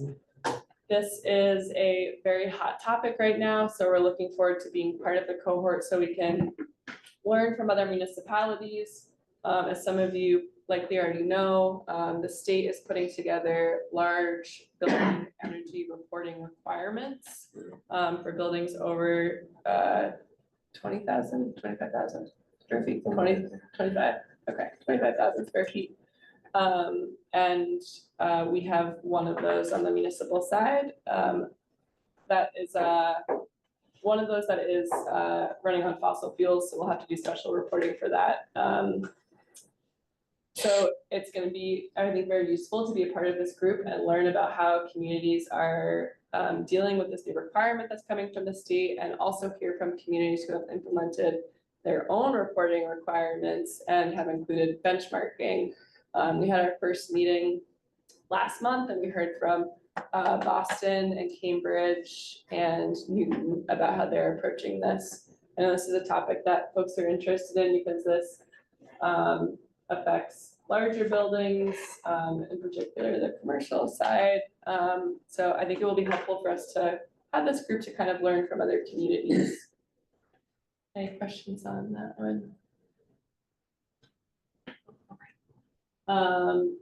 We are working on development of a residential and commercial focused outreach program that's going to be focusing on weatherization and electrification opportunities, both on sharing information about those and really emphasizing incentives that are available. This is targeted for launching in the fall. This is still underway. Hoping now that some of the grant pieces are taken care of, more time is going to be spent on this again. But this is in process. We hosted a specialized opt-in code implementation best practices discussion for municipal building staff and sustainability staff.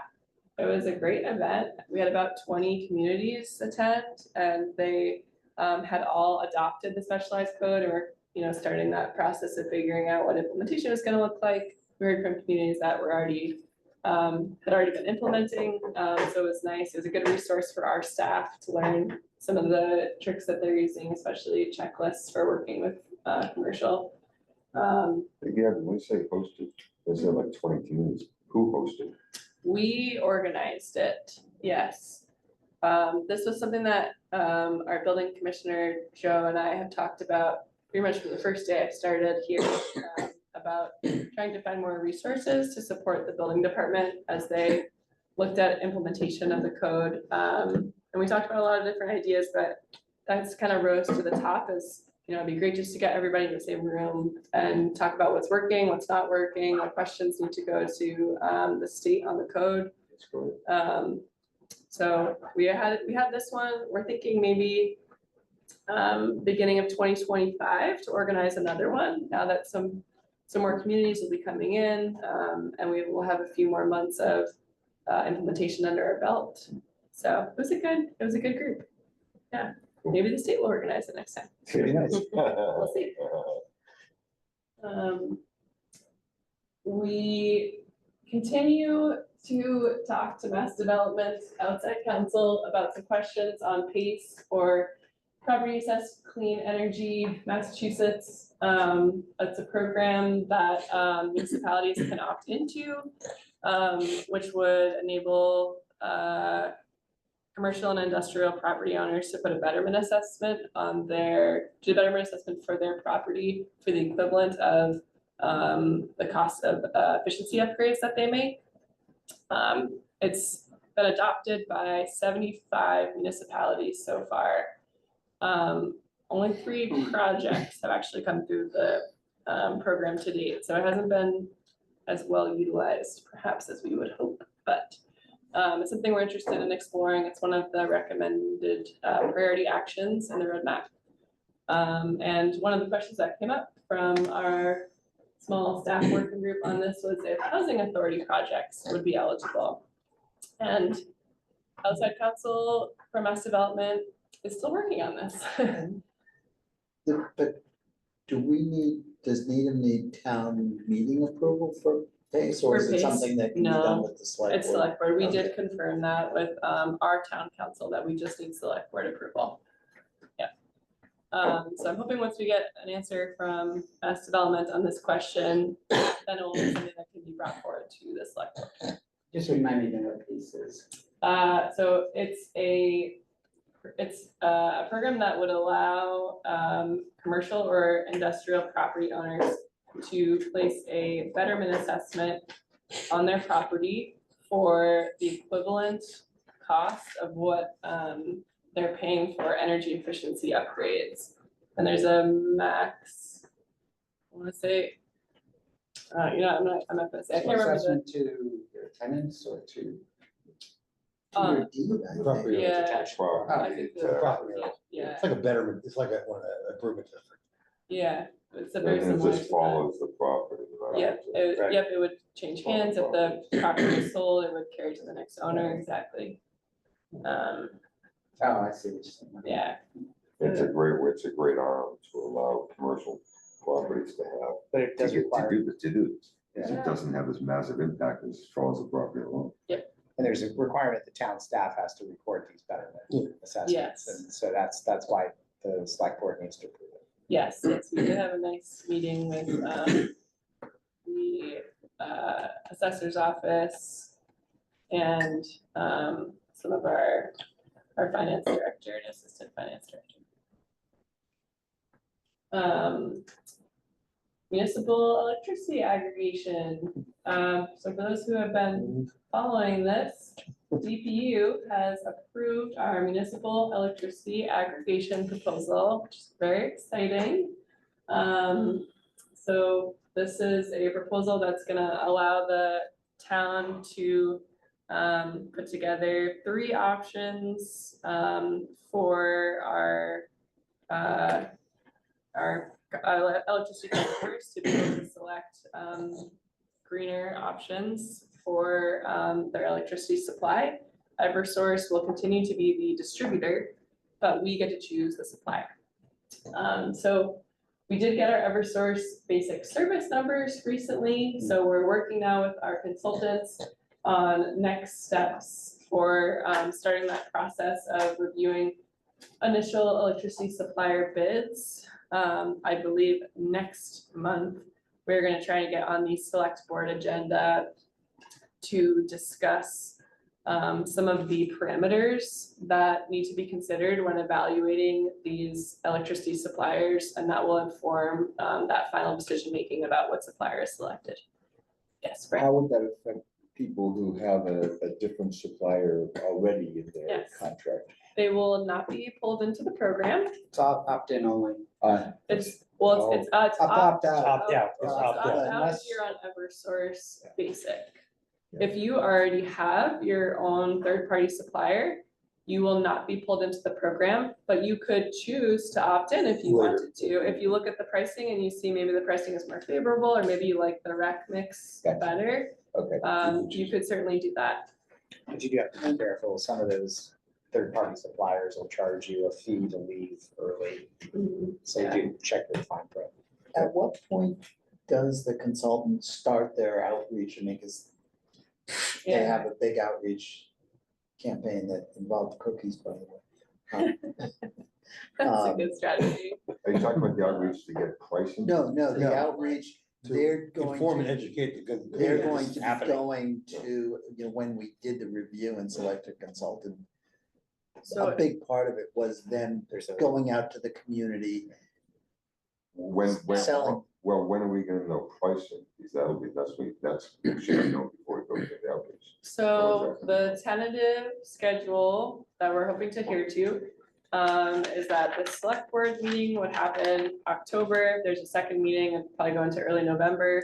And then by the beginning of December, we would have our final bid meeting to select an electricity supplier. Immediately after that, we start all of the public outreach, and that will continue in January and February. January will be primarily, or I should especially informing folks that if they do want to opt out, it is an opt-out program. So that's gonna be So important the to town only stress. picks one option. We only pick one option. well, we. Oh, no, one no, supplier, you- one you- supplier. one supplier one who supplier, has sorry, multiple one supplier. options. Yes. So you have 3 tiers. one that is basically matches what you get for Eversource, one that's 100% green. Right, one in between. And then Somewhere- something somewhere in Okay, between. that's what I thought. That's what I Yeah, was confused. yeah, Okay. Yeah, But sorry. it's one supplier. Yeah, one supplier is providing those options. And then the hope would be, very beginning of March, we are launching the program. That's the goal. That's quicker than I thought, actually. Well, Well, yeah. once we got- under the Relatively previous speaking- administration, it was relatively a speaking, 3-year. quicker than I Yeah. thought. Yeah, it's a long So, advocacy so effort Gabby, by just, everybody. we talked about this a bit before, but we've had, not only Green Needham was interested, but we've had people volunteering for Green Needham saying, I want to work on helping Yeah, to do this, and obviously until we got to that point, but we should, now that we have this timeline, we can certainly, when you're ready, talk to some of those folks and have them ready to support the work that you do. I think that will be absolutely important to have, and I am looking forward to having those conversations about support for outreach. That'll be great. Are any other questions on that one? We're beginning work on our Newman bus charger procurement options. You might recall in town meeting, spring town meeting this year, we were approved $800,000 for electric vehicle charging stations with the intention that the funds would first be used for acquiring a bus charger at Newman, so we can get our first electric bus. So we've started to go through some procurement options. We're looking at a few different options, including working with Power Options, who has pre-negotiated contracts, and versus working with some larger firms. So there's some more discussion underway for that, but we're in the procurement assessment stage at this point right now. But we're making good headway. Is it level 3 charger? It will be a level Yeah, 3 it has to be. charger, yeah. That's the thing for that. Yes. Was there gonna be 3 of them? I think at this stage, based on the quotes we're getting, I would anticipate that it will be 1 pedestal with 2 plugs, but we would acquire a transformer, which is really where the bulk of the cost is coming from. Big enough for- That, yeah, that would be sufficient for 10 buses to charge. That's the hope, but this Yeah, is the all dependent transformer on will the be quite pricing. large. Yes. Yeah, Yes, it will be. yeah, it's expensive. And we need another pole out there. And it's a line, that's in the feeds probably going back to the street. I don't know. Yeah, we have an easement, yeah, Yeah, it's probably going back to the street. yeah. This So is before we buy buses. we are getting the charger before we get the bus. Because The we, chargers, we're working on the charger though. Right, now I understand. And if it wasn't, the kids would be. and we pushing the do bus. have, that's in process. The kids would be Electric pushing the buses bus in if we had a process, charge. as soon as this is. Work out. In this case, the egg. Physics class. Yeah. The only other thing I'll mention with the mitigation category is that we're starting some conversations with Eversource about taking advantage of some of their audits and scoping studies. So we've talked to them about doing an energy efficiency audit for Mitchell and an electrification study for Newman, and these will be helpful for us to identify projects that will be good candidates for some of these other grant programs. And Eversource is providing these for us for free. So it's a great resource for us to take advantage of. We just have to work out the coordination with them and their vendors. But looking forward to getting information from those. Do we, on the new, related to the Newman one, is any of that connected with the proposed rebuild of Newman? That study? We'll, for both of those buildings, we'll be having conversations about what the future uses of the buildings, and that will help. Newman inform. is not on the table to be No. rebuilt. I just hope so. Okay, I was about to say, Well, at some point. I think- Not in our lifetime. Not in our lifetime. Oh, it's gone, it's gone. Okay. No, that's not, Mitchell is Mitchell, is on the list and Pollock, right, DPW. but Newman. Oh, I'm sorry, my brain, I'm sorry. You're I was thinking of some other Paul, I was thinking Yeah. Paul. Pollock, yeah. What am I saying? I Yeah. was thinking Don't- Paul. don't scare people. Sorry. Yeah. Sorry. Yeah, no, it's a good question though, because I mean, that's part of the reason we're looking at electrification for Newman versus energy efficiency, although energy efficiency is part of it too, but because we know that building's gonna be there for a while, it's more our time to look at the electrification piece in particular. Versus Mitchell, which we anticipate is gonna have a shorter lifespan, so energy efficiency with that one to do some low hanging fruit so we can get some immediate cost savings will be helpful.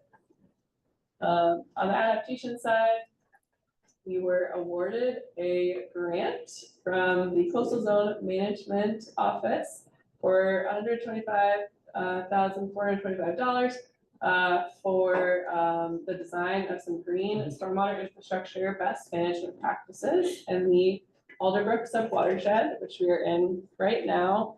So this project will fund the design of regrading of the DeFazio parking lot to better capture stormwater during flooding events, and also the design of a bioretention basin along the edge of the parking lot, which will help do our first primary treatment of stormwater, so we're helping to clean the stormwater and also hold some of that stormwater, which should help with some of the flooding issues in that neighborhood. Yes, Ajay. Is there anything about like keeping the fields dry after rainstorm? Because I know those fields take days to dry. That's not included in this scope. We have talked about those fields before. They did rebuild one field. Yeah. That was rebuilt primarily for that reason. Yeah. Yeah. For the flooding piece, yeah. So for this project, we're just kind of focusing on the parking lot area, and Park Gazette feeds directly into the brook, which is impaired. That's a good question. And this is just the design. Just designed, yeah. The nice thing about this grant program is that they do like when projects come back to them. So I think if we have a good experience with them for the design, there's a really strong likelihood we'll go back for construction funding. From them? Yeah, Really? yeah, from the Wow. same program, yeah. Newton just did this with their cheesecake brick project, Wow. and they did design and now are doing construction. I mean, I would think that project is a 7-figure project. Probably. Probably, yeah, we're gonna get cost estimates as part of the design, so we'll have a better handle on that. And then in addition, we were working with our federal delegation on a congressional earmark. And we were informed that $1.1 million was included for Needham for green stormwater infrastructure projects in the final US House budget. It did not make it into the US Senate final budget, unfortunately. So those budgets will need to be reconciled. We anticipate a decision either at the end of 2024 or the beginning of 2025. Congressman Auchincloss has had a good track record of getting those in place, but we'll see how we do. Yeah. And then we recently joined the Building Resilient Infrastructure in Communities, or BRIC, National League of Cities boot camp, and this is a basically a grant writing boot camp for municipalities under 100,000 who want to acquire some of the federal funds. So it's kind of like a training resource for us as we look at going after some of these bigger pots of money. BRIC is a wonderful resource when it comes to flood mitigation in particular. So we've had our eye on this for a little bit. So looking forward to participating in the boot camp and learning some of the tips and tricks so that we can put in a successful application for that. And then municipal vulnerability preparedness, or the MVP program. This is a state program. Needham is a designated MVP community. We went through the process of creating a preparedness plan, or excuse me, a municipal vulnerability preparedness plan. So we are now eligible for MVP action grants. We were designated in 2020. We have not received an action grant yet, but we're gonna give it a go again. The expression of interest announcement just came out for this. So we're gonna be doing some meetings with staff internally to talk about our potential proposal, and looking forward to getting that in November. And then the last item is internal staff meetings for tree discussions have begun. I was unfortunately not at the last meeting because it occurred last week when I was out of the office. I heard it was a good meeting though. We voted last week to send Oh, great. recommendations to the select board. Excellent. So one of those recommendations is certainly to have a tree committee to form, find a bylaw, which we can recommend the town meetings, or they can recommend the town meeting. And then we'll also, one of the recommendations was to look at our tree put something into our, looking at what our tree coverage is. So what is our tree coverage? What is our goal? Is our goal to maintain our tree coverage over the time? Just maintain it with whatever's going on, new plantings coming on, trees coming down. So we're at this point, we're kind of at maintaining what we're trying to maintain what we have, at least maintain what we have. I But again, think we have a number in the climate action plan that tells about how many metric tons of greenhouse gases are captured by our canopy. yeah. Yes. Yeah, so anyway, it's already gone to the select board. Great. We sent it there. Oh, good. Thank you. Appreciate that. We already. I think it'll be great to have that going. The Charles River Watershed Association has formed a working group of municipalities in the region to focus on a regional tree preservation plan. So I just joined that working group, so hoping to help feed information from that to our working group over here. Seen there everywhere. There's a lot of work to do. Yeah. Just out of curiosity, who supports you with all this stuff? It depends. It depends on the project. So like, for example, with CZM, I wrote that grant, but it was after having conversations with engineering about what our options might be for the project. In particular, our compliance coordinator, Kim Donovan, her and I did a big review of that grant before it went out, and discussed what our options might be for partnerships with CRWA. Same thing with like the work that we're doing for green communities. Our building maintenance director, Barry Dulong, we've had several meetings about what to propose for those grant applications. So yeah, there's a lot. I just, I want to doing. thank you for, it's been great to have you here. All the things that you're talking about are things that are good things to do, important things to do, but until we had somebody, they just kind of fell between the cracks. I mean, our staff worked very hard, all of our staff worked very hard, and some of these programs are things they were available, but there was no one kind of tasked to look at it, to work on it. So we're just delighted you're here, hard to get you here, and thank you, this is a great list. And our future depends on you. Thanks a lot. Everything. We've got a really great team here. I'm lucky I get to partner with so many folks. There's a really strong crew here. Yeah. So that's it for our agenda. Right on time. We're 1 minute from 8 o'clock. Any last thoughts? From our county clerk, make sure that you get sworn in. Oh. Amen. Oh, yeah. Oh, yeah. Yeah, make town meeting, Oh, yeah. town hall. Thank you, Cameron. Okay, then I think we just have to take a vote to. Motion Any to motion to adjourn. A second. Second, yeah. Okay. Wait, sorry, who made the first motion? Sorry. Already made the motion. All right. A second. Give me a second. Okay, and It doesn't have to be. There's no We don't have discussion, you just have to do a vote, you know. Okay. Also, so. we do or we don't? Yeah. We'd have to, yes, Because he's online. because he's online, otherwise you could do it just, Paul? Yes. Okay, Barry, Yes. Michael? Aye. Steve? Yes. Yes. Cameron? Aye. Aye. yes. Chair votes yes. Excellent. Thanks, everybody. So Gabby, do you have all the ayes and the yeses separate? Do you have to like tabulate those? I have.